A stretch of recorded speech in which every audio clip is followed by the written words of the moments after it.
Hi friends, welcome back to my channel. ಇವತ್ತು ವ್ಲಾಗ್ನ ಶುರು ಮಾಡ್ತಾ ಇದ್ದೀನಿ. ಎಲ್ಲರೂ ಹೇಗಿದ್ದೀರಾ, ಚೆನ್ನಾಗಿದ್ದೀರಾ ಅಂತ ಅನ್ಕೋತೀನಿ. ನಾನು ಕೂಡ ಚೆನ್ನಾಗಿದ್ದೀನಿ. ಇದು ಶುಕ್ರವಾರದ ವ್ಲಾಗ್ ಆಗಿರುತ್ತೆ. ಶುಕ್ರವಾರ ನಮ್ಮ ಚೋಟನ ಶುಕ್ರವಾರ ಅಲ್ಲ, ಗುರುವಾರದ ವ್ಲಾಗ್, ಇದು ಗುರುವಾರದ ವ್ಲಾಗ್ ಆಗಿರುತ್ತೆ. ಗುರುವಾರ ಚೋಟನ ಸ್ಕೂಲಿಗೆ ಕರ್ಕೊಂಬರೋಣ ಅಂತ ಅಂದ್ಬಿಟ್ಟು ರೆಡಿ ಆಗ್ತಾಯಿದ್ದೆ. ನನ್ನ ಪೂಜೆ ಎಲ್ಲ 11 ಗಂಟೆ, ನಂಗೆ ಸ್ನಾನ ಪೂಜೆ ಎಲ್ಲ 11 ಗಂಟೆಗೆ ಮುಗೀತು. ಹಾಗೆ ನಮ್ಮ ಚೋಟನ ಕರ್ಕೊಂಬರೋಕ್ಕೂ ಮುಂಚೆ ಸ್ವಲ್ಪ ನಿದ್ದೆ ಮಾಡಿದ್ದೆ. ಅಷ್ಟರೊಳಗೆ ನಮ್ಮ ತೇಜು ಬಂದ ತಕ್ಷಣ ನಾನು ಹೋಗಿ ಕರ್ಕೊಬರ್ತೀನಪ್ಪ ಅಂತ ಅಂದ್ಬಿಟ್ಟು ನೋಡ್ತಾಯಿದ್ದೆ. ಓಕೆ ಫ್ರೆಂಡ್ಸ್, ನಾನು ವ್ಲಾಗ್ನ ಇಲ್ಲಿಂದ ಶುರು ಮಾಡ್ತಾಯಿದ್ದೀನಿ. ನನ್ನ ಚಾನಲ್ನ ಇನ್ನೂ ಯಾರೆಲ್ಲ ಸಬ್ಸ್ಕ್ರೈಬ್ ಮಾಡ್ಕೊಂಡಿಲ್ಲ ಅಂದರೆ ಬೇಗ ಸಬ್ಸ್ಕ್ರೈಬ್ ಮಾಡ್ಕೊಳ್ಳಿ. ಹಾಗೆ ನನ್ನ ವಿಡಿಯೋನ ಪೂರ್ತಿಯಾಗಿ ನೋಡಿ ಅಂತ ಕೇಳ್ಕೊತೀನಿ. ಇಷ್ಟ ಆದರೆ ಒಂದು ಲೈಕ್ ಕೊಡಿ, ಕಮೆಂಟ್ ಮಾಡಿ, ಶೇರ್ ಮಾಡಿ. ನಮ್ಮ ಚೋಟು ಸ್ಕೂಲ್ ಹತ್ರ ಹೋಗಿದ್ದೆ, ಬರ್ತಾ ಇದ್ದ ಅವನು ಹೋಗ್ಬೇಕಾದ್ರೆ ಎಷ್ಟು ನೀಟಾಗಿ ಹೋಗಿರ್ತಾನೆ. ಬರ್ಬೇಕಾದ್ರೆ ನೋಡಿ ಹೆಂಗೆ ಶರ್ಟ್ ಎಲ್ಲ ಬಿಚ್ಕೊಂಡು, ಇನ್ಶರ್ಟ್ ಎಲ್ಲ ಬಿಚ್ಕೊಂಡು ಹೆಂಗೆ ಬರ್ತಾನೆ. ಆ ಗೇಟ್ವರೆಗೂ ಮಾತ್ರ ಅವನು ಸೈಲೆಂಟಾಗಿರ್ತಾನೆ. ಗೇಟಿಂದ ಆಚೆ ಹೆಂಗೆ ಆಡ್ತಾನೆ ಅಂದರೆ ಕೈಗೆ ಸಿಗೋದಿಲ್ಲ, ಹಂಗೆ ಓಡ್ತಾ ಇರ್ತಾನೆ ಅವನು. ನನಗೆ ಭಯ, ಏಕೆಂದರೆ ಸಿಕ್ಕಾಪಟ್ಟೆ ಗಾಡಿಗಳು, ಕಾರುಗಳು, ಲಾರಿಗಳು ಸಹ ಓಡಾಡ್ತಿರುತ್ತೆ ಅವ್ರ ಸ್ಕೂಲ್ ಮುಂದೆ. ಇವನು ಓಡೋಗ್ತಾ ಇರ್ತಾನೆ. ಎಲ್ಲಿ ಗಾಡಿ ನಿಲ್ಸಿರ್ತೀನೋ ಅಲ್ಲಿ ಓಡೋಗ್ಬಿಡ್ತಾನೆ ಅವನು. ಅದಕ್ಕೆ ಭಯ, ಅದಕ್ಕೆ ಹೋಗಬೇಡ ಇರಪ್ಪ ಅಂತ ಹೇಳ್ತಾ ಇದ್ದೆ.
ನೆಕ್ಸ್ಟ್ ಡೇ ವ್ಲಾಗ್ನ ನಾನು ಹಂಗೆ ಕಂಟಿನ್ಯೂ ಮಾಡ್ತಾಯಿದ್ದೆ. ಶುಕ್ರವಾರ ಬೆಳಗ್ಗೆ ಹೆಂಗಿದ್ರು ಮಕ್ಳಿಗೆ ರಜೆ ಇತ್ತಲ್ಲ, ಹಾಗಾಗಿ ತಿಂಡಿ ಏನು ಮಾಡೋದು ಅಂತ ಮೆಂತ್ಯ ಸೊಪ್ಪು ತೊಗೊಂಡು ತುಂಬ ದಿನ ಆಗಿತ್ತು.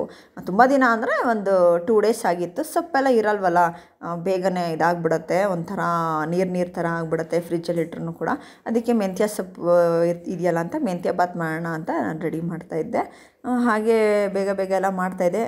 ಚಟ್ನಿನೂ ಕೂಡ ರೆಡಿ ಮಾಡ್ತಾಯಿದ್ದೆ. ಏಕೆಂದರೆ ನಮ್ಮ ಮನೇಲಿ ಬೆಳಗ್ಗೆನೇ ತಿಂಡಿ ಆಲ್ರೆಡಿ ನಿಮಗೆಲ್ಲ ಗೊತ್ತು, ನಾನು ಯಾವಾಗಲೂ ಹೇಳ್ತಾ ಇರ್ತೀನಿ, ಬೆಳಗ್ಗೆನೇ ತಿಂಡಿ ಆಗೋಗಿರುತ್ತೆ. ಅಂಥದ್ರಲ್ಲಿ ರಜೆ ಇದ್ದಾಗ ಸ್ವಲ್ಪ ಲೇಟ್ ಆದರೂ ಕೂಡ ನಮ್ಮ ತೇಜು ನಾನು ಹಿಂದನೇ ಇರ್ತಾನೆ, ಅಡುಗೆ ಮನೆಗೆ ಬರೋದು ಹೋಗೋದು ಮಾಡ್ತಾನೇ ಇರ್ತಾನೆ. ಅವನಿಗೆ ಒಂಥರ, ಏಕೆಂದರೆ ತಿಂದಿರ್ತಾರಲ್ಲ ಆ ಟೈಮ್ಗೆ, ಅದು ಹೊಟ್ಟೆ ಹಸಿವಾಗುತ್ತಲ್ವ, ಹಾಗೆ. ಆದರೆ ನಮ್ಮ ಚೋಟಿಗೆ ಯಾಕೋ ಸ್ವಲ್ಪ ಜ್ವರ ಬಂದಿತ್ತು. ಅದೇನು ಅಂತ ಗೊತ್ತಿಲ್ಲ, ಇದ್ದಕ್ಕಿದ್ದಂಗೆ ಜ್ವರ ಬಂದುಬಿಡ್ತು ಅವ್ನಿಗೆ ಯಾವಾಗಲೂ ಏನು ಅಂದರೆ ತುತ್ತೂರಿ ಇಕ್ಕೋತಾನಲ್ಲ, ಅದರದ್ದು ಥ್ರೋಟ್ ಇನ್ಫೆಕ್ಷನ್ ಆಗಿ ಆ ನೋವಿಗೆ ಜ್ವರ ಬರುತ್ತೆ. ಹಾಗಾಗಿ ಬೆಳಗ್ಗೆಯಿಂದ ಜ್ವರ ಬರ್ತಿತ್ತು. ಬೆಳಗ್ಗೆ ಸ್ವಲ್ಪ ಜ್ವರ ಬಂದ ತಕ್ಷಣ ನಾನು ಸಿಕ್ಕಾಪಟ್ಟೆ ನೋವು ಬಂದುಬಿಟ್ಟಿದೆ ಅವನಿಗೆ ಗಂಟಲು. ಹಾಗಾಗಿ ಆಸ್ಪತ್ರೆಗೆ ಹೋಗೋಣ ಪಪ್ಪ ಅಂತ ಅವ್ರ ಅಪ್ಪನ ಎಬ್ಬರಿಸ್ಕೊಂಡು ಬೆಳಗ್ಗೆನೇ ಒಂದು 6-7 ಗಂಟೆ ಅನಿಸುತ್ತೆ, ಆವಾಗಲೇ ಹೋಗಿ ಆಸ್ಪತ್ರೆಗೆಲ್ಲ ಹೋಗಿ ಸಿರಪ್ಪು ಎಲ್ಲ ತೊಗೊಂಡು ಬಂದ. ಸರಿ, ಅವನು ಇದೇ ತಿನ್ಸಿದ್ರಾಗತ್ತೆ ಅಂತ ಸ್ವಲ್ಪ ಮೆತ್ತಗೆ ಮಾಡಿದೆ. ನಾನು ಮೆಂತ್ಯ ಬಾತನ್ನ ಸ್ವಲ್ಪ ಮೆತ್ತಗೆ ಮಾಡಿದೆ. ಸ್ವಲ್ಪ ನೀರು ಜಾಸ್ತಿ ಹಾಕಿದ್ರೆ ಮೆತ್ತಗಾಗುತ್ತಲ್ಲ, ಹಾಗಾಗಿ ಮೆತ್ತಗೆ ಮಾಡಿದೆ. ಅವನಿಗೂ ಇದ್ರೆ ತಿನ್ಸೋಣ ಅಂತ, ಏಕೆಂದರೆ ಸೊಪ್ಪು ಹಾಕಿರ್ತೀವಲ್ವ, ಹಾಗಾಗಿ. ಆಮೇಲೆ ಗಂಟ್ಲು ನೋವು ಅಂತ ಅವ್ನು ಸ್ವಲ್ಪ ನುಂಗಕ್ಕೆ ಇದು ಮಾಡ್ತಾನೆ ಅಂತ ಅಂದ್ಬಿಟ್ಟು ಸ್ವಲ್ಪ ಮೆತ್ತಗೆ ಮಾಡಿದೆ. ಹಾಗೆ ನಾವು ಅಪ್ಪಾಜಿ ಅಮ್ಮಂಗೂ ಹೇಳಿದ್ದೆ, ನಾನು ನಮ್ಮ ಅಮ್ಮವ್ರಿಗೂ ಹೇಳಿದ್ದೆ, ಅಮ್ಮ ತಿಂಡಿ ಸ್ವಲ್ಪ ಲೇಟಾಗಿ ಕೊಡ್ತೀನಿ, ಲೇಟಾಗಿ ಮಾಡ್ತಾಯಿದ್ದೀನಿ ಅಂತ ಅಂದ್ಬಿಟ್ಟು, ನೀವು ಏನಾದರೂ ಬೇರೆ ಏನಾದರೂ ಮಾಡ್ಕೊಂಡಿರಿ, ನಾನು ಆಮೇಲೆ ಕೊಟ್ಟು ಕಳಿಸ್ತೀನಿ ಅಂತ ಹೇಳಿದ್ದೆ. ಸೊ ಹಂಗೆ ಅದನ್ನು ಅದಕ್ಕೆ ಎಲ್ಲ ತಿಂಡಿನ ಬೇಗ ಬೇಗ ಬೇಗ ರೆಡಿ ಮಾಡ್ತಾಯಿದ್ದೆ. ಆಲ್ರೆಡಿ ಟೈಮ್ 10 ಗಂಟೆ ಇಲ್ಲ 9 ಗಂಟೆ ಆಗಿತ್ತು ತಿಂಡಿ ಮಾಡಬೇಕಾದ್ರೆ.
ಇಬ್ಬರು ಓದ್ಕೊತಾಯಿದ್ರು. ನಮ್ಮ ತೇಜು ಓದ್ಕೊಂಬಂದ.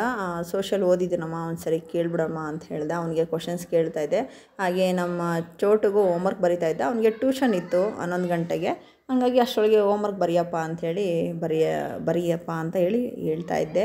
ಅವನು ಸಿಕ್ಕಾಪಟ್ಟೆ ಹಿಂಸೆ ಕೊಡ್ತಾರೆ ಹೋಮ್ವರ್ಕ್ ಬರೆಯೋಕ್ಕೆ ಮತ್ತು ಊಟ ಮಾಡೋದಕ್ಕೆ ನಮ್ಮ ಚೋಟು. ನೋಡಿ ನಮ್ಮ ತೇಜು ಹೇಳ್ತಾಯಿದ್ರೆ ಅವ್ನ ಪಡೆಗೆ ಅವ್ನು ತೀಟೆ ಮಾಡ್ತಾನೆ, ಅವನೇ ಇಲ್ಲ ಡೆಸ್ಕ್ ಮೇಲೆ ಬರೀತಾನೆ. ಇದು ನಮ್ಮ ತೇಜು ಫ್ರೆಂಡ್ದು ಬರ್ತಡೇ ಇತ್ತಂತೆ. ಹಂಗಾಗಿ ಎಲ್ಲ ಅವನು ಪಾರ್ಟಿ ಕೊಟ್ಟಿರೋದು ಹುಡುಗರಿಗೆ. ಸುಮಾರು ಒಂದು 6 ಜನ ಇದ್ದರು ಅನಿಸುತ್ತೆ. ಎಲ್ಲರೂ ಆಚೆ ಹೋಗಿದ್ರು, ಹೊರಗಡೆ ಹೋಗಿದ್ರು. ಎಲ್ಲ ಏನೇನು ಬೇಕೆಲ್ಲ ತಿಂದ್ಕೊಂಡು ಮತ್ತು ಅವನು ಒಂದು 7 ಗಂಟೆಗೆ ಬಂದ ನಮ್ಮ ತೇಜು. ಈ ಹುಡುಗಂದೇ ಬರ್ತಡೇ ಇರೋದು. ಸ್ಕೂಲ್ ಹತ್ರ ಎಲ್ಲ ಸೇರ್ಕೊಂಡಿದ್ರಂತೆ ಒಂದು 6 ಜನ. ಎಲ್ಲ ಪಾರ್ಟಿ ಮಾಡಿಕೊಂಡು ಬಂದರು ಸಂಜೆ. ಇದು ಆ ವ್ಲಾಗ್ನ ನಾನು ಆ ವ್ಲಾಗ್ನ ನಿಮಗೆ ಆ್ಯಡ್ ಮಾಡಿದೆ. ನಮ್ಮ ತೇಜು ವಿಡಿಯೋ ಮಾಡ್ಕೊಂಬಂದಿದ್ದ. ಹಾಗೆ ಇನ್ನೂ ಬರಿತಾನೇ ಇದ್ದ ನಮ್ಮ ಚೋಟು. ಟ್ಯೂಷನ್ಗೆ ಟೈಮ್ ಆಯಿತು ಬರೆಯೋ ಅಂತ ಹೇಳ್ತಾ ಇದ್ದೆ. ಇಲ್ಲಿ ನಮ್ಮ ತೇಜು ಏನು ಮಾಡ್ತಾ ಇದ್ದಾನೆ, ಮಿಮಿಕ್ರಿ ಮಾಡ್ತಾವನೆ ಕೂತ್ಕೊಂಡು. ಟ್ಯೂಷನಲ್ಲಿ ಸಿಕ್ಕಾಪಟ್ಟೆ ಮಾತಾಡ್ತಿದ್ದಂತೆ ಟ್ಯೂಷನ್ಗೆ ಹೋದಾಗ ಫಸ್ಟು. ಆಮೇಲೆ ಆ ಟ್ಯೂಷನ್ ಮ್ಯಾಮ ಹೊಡಿಯೋಕ್ಕೆ ಶುರು ಮಾಡಿದ್ದಾರೆ, ಸ್ವಲ್ಪ ಹೇಳಿ ಮತ್ತು ಕೇಳೋದಿಲ್ಲ ಅಂತ. ಈಗ ಸ್ವಲ್ಪ ವಾಯ್ಸ್ ಕಡಿಮೆ ಮಾಡಿದ್ದಾರೆ ಅಂತ ನಮ್ಮ ತೇಜು ಹೇಳ್ತಾ ಇದ್ದ. ಹಾಗೆ ಎಲ್ಲ ಬಿಸಿ ಸಾರು ರಸಮ್ ಮಾಡಿದ್ದೆ, ಅದನ್ನು ಕೂಡ ಬಿಸಿ ಮಾಡಿ ಇಡ್ತಾಯಿದ್ದೆ. ಹಾಗೆ ಎಲ್ಲರಿಗೂ ತಿಂಡಿ ಹಾಕ್ಕೊಡ್ತೀನಿ ಬನ್ನಿರಪ್ಪ ಅಂತ ಹೇಳ್ತಾಯಿದ್ದೆ. ನಮ್ಮ ಚೋಟು, ಅಮ್ಮ ನೋಡಮ್ಮ ನಾನು ಬರೆದಿರೋದೆಲ್ಲ ಕರೆಕ್ಟಾ, ಇನ್ನೂ ಒಂದು ಸರಿ ಬರೀಬೇಕಾ, ಹೋಗಮ್ಮ ಅಂತ ಹೇಳ್ತಾಯಿದ್ದೆ. ಇಲ್ಲಪ್ಪ ಇನ್ನೊಂದು ಸರಿ ಬರೆದ್ಬಿಡು ಮುಗೀತು ಅಂತ ಹೇಳ್ತಾಯಿದ್ದೆ. ಹಾಗೆ ಎಲ್ಲರಿಗೂ ತಿಂಡಿ ಹಾಕ್ಕೊಡ್ತಾಯಿದ್ದೆ. ನಮ್ಮ ಚೋಟುಗೂ ತಿಂಡಿ ತಿನ್ನಿಸ್ಬಿಟ್ಟು ಟ್ಯೂಷನಿಗೆ ಕಳ್ಸೋಣ ಅಂತ ಅವನಿಗೂ ಕೂಡ ತಿಂಡಿ ಹಾಕ್ಕೊಟ್ಟೆ.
ಹೊಸ ಐಸ್ ಕ್ರೀಮ್ ಅಲ್ಲಿ ಬೇರೆ ಕಡೆ ಬೇರೆ ಕಂಪ್ನಿ ತಂದಲ್ವಾ, ಅದು ಚಾಕ್ಲೇಟ್ ಚೊಕೋ ಚಿಪ್ ಇದೆ, ಅದು ಜಾಸ್ತಿ ಇರುತ್ತೆ.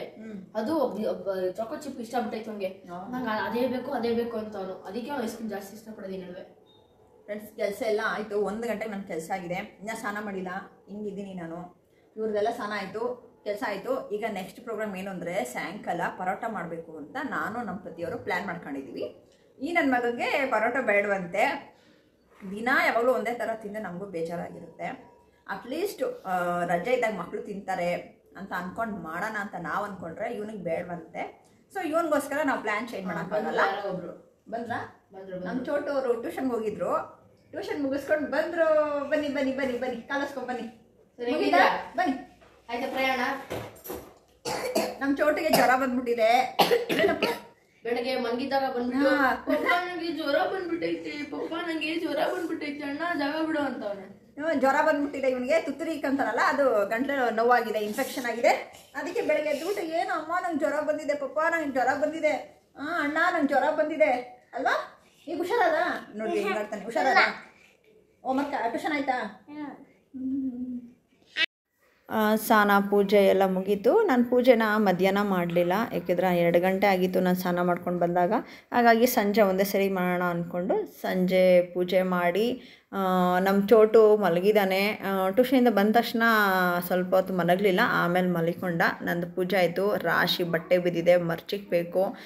ಬಟ್ಟೆನ ಇವತ್ತು ವಾಷಿಂಗ್ ಮಿಷಿನ್ಗೆ ಹಾಕೋದು ಬೇಡ, ಇರೋದೇ ಮರ್ಚಿಕ್ಕಿದ್ರೆ ಆಯಿತು. ಚಪಾತಿ ಪರೋಟ ಮಾಡೋದಕ್ಕೆ ಅಂತ ಸೊಪ್ಪು ಹೆಚ್ಚಿಟ್ಟಿದ್ದೀನಿ, ಈರುಳ್ಳಿ ಹೆಚ್ಚಿಟ್ಟಿದ್ದೀನಿ. ಸೊಪ್ಪು ನಾನು ಕೊತ್ತಂಬರಿ ಸೊಪ್ಪು, ಮೆಂತ್ಯ ಸೊಪ್ಪು, ಕರ್ಬೇವಿನ ಸೊಪ್ಪು ಎಲ್ಲ ಮಿಕ್ಸ್ ಮಾಡಿದ್ದೀನಿ. ಇಲ್ಲಿ ಚಪಾತಿ ಹಿಟ್ಟು ಕೂಡ ಕಳಿಸಿದ್ದೀನಿ, ರಾತ್ರಿ ಮಾಡೋಣ ಅಂತ.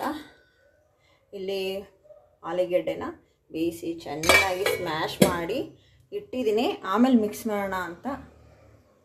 ಯಾಕೆಂದರೆ ಆಮೇಲೆ ಮಿಕ್ಸ್ ಮಾಡಿದ್ರೆ ಸರಿ, ಅಂದರೆ ಮಾಡಬೇಕಾದ್ರೆ ಮಿಕ್ಸ್ ಮಾಡ್ಕೋಬೇಕು, ಇಲ್ಲ ಅಂದರೆ ಅದು ನೀರು ಬಿಟ್ಬಿಡುತ್ತೆ. ಹಂಗಾಗಿ ಇವಾಗ ಏನು ಮಾಡಿಲ್ಲ, ಎಲ್ಲ ರೆಡಿ ಮಾಡಿದ್ದಾಯಿತು. ಪೂಜೆ ಆಯಿತು, ರೆಡಿ ಮಾಡಿದ್ದಾಯಿತು, ಪೂಜೆ ಆಯಿತು. ಇವತ್ತು ಸಾಯಂಕಾಲ ಆಯಿತು ಪೂಜೆ, 5 ಗಂಟೆ ಆಯಿತು ಪೂಜೆ ಮಾಡೋ ಅಷ್ಟರಲ್ಲಿ. ಇವಾಗೆಲ್ಲ ರೆಡಿ ಮಾಡಿದ್ದೀನಿ, ಇನ್ನು ರಾತ್ರಿಗೆ ಏನಿದ್ರು ಊಟ ಮಾಡ್ಬೇಕಾದ್ರೆ ಹಾಕೋಬೇಕು ಅಷ್ಟೇ. ನಮ್ಮ ಚೋಟು ಹುಷಾರಿಲ್ಲ, ಸುಮ್ಮನೆ ಮಲಗಿಬಿಟ್ಟಿದ್ದಾನೆ. ಅವನು ನಮ್ಮ ತೇಜು ಸಿಕ್ಕಾಪಟ್ಟೆ ಹೋಮ್ವರ್ಕ್ ಕೊಟ್ಟಿದ್ದಾರೆ ಅಂತ ಅವನ ಕಡೆಗೆ ಅವ್ನು ಬರೀತಿದ್ದಾನೆ. ಒಟ್ಟಿನಲ್ಲಿ ಇವತ್ತಿಗೆ ಇಷ್ಟ ಆಯಿತು. ಓಕೆ ಫ್ರೆಂಡ್ಸ್, ಇಲ್ಲಿಗೆ ನನ್ನ ವ್ಲಾಗ್ನ ಎಂಡ್ ಮಾಡ್ತಾಯಿದ್ದೀನಿ. ನಾಳೆ ನಿಮ್ಗೆ ಹೊಸ ವಿಡಿಯೋದಲ್ಲಿ ನಾನು ನಿಮಗೆ ಸಿಗ್ತೀನಿ. ನನ್ನ ಚಾನಲ್ನ ಇನ್ನೂ ಯಾರೆಲ್ಲ ಸಬ್ಸ್ಕ್ರೈಬ್ ಮಾಡ್ಕೊಂಡಿಲ್ಲ ಅಂದರೆ ಬೇಗ ಸಬ್ಸ್ಕ್ರೈಬ್ ಮಾಡ್ಕೊಳ್ಳಿ. ಹಾಗೆ ನನ್ನ ವಿಡಿಯೋ ಇಷ್ಟ ಆದರೆ ಒಂದು ಲೈಕ್ ಕೊಡಿ, ಕಮೆಂಟ್ ಮಾಡಿ, ಶೇರ್ ಮಾಡಿ. ನೆಕ್ಸ್ಟ್ ವ್ಲಾಗಲ್ಲಿ ನಿಮಗೆ ನಾನು ಹೇಗೆ ಮಾಡ್ತೀನಿ, ಹೇಗಿರುತ್ತೆ ಎಲ್ಲನೂ ನಾನು ನಿಮ್ಗೆ ತಿಳಿಸ್ಕೊಡ್ತೀನಿ. ಓಕೆ ಫ್ರೆಂಡ್ಸ್, ಬಾಯ್.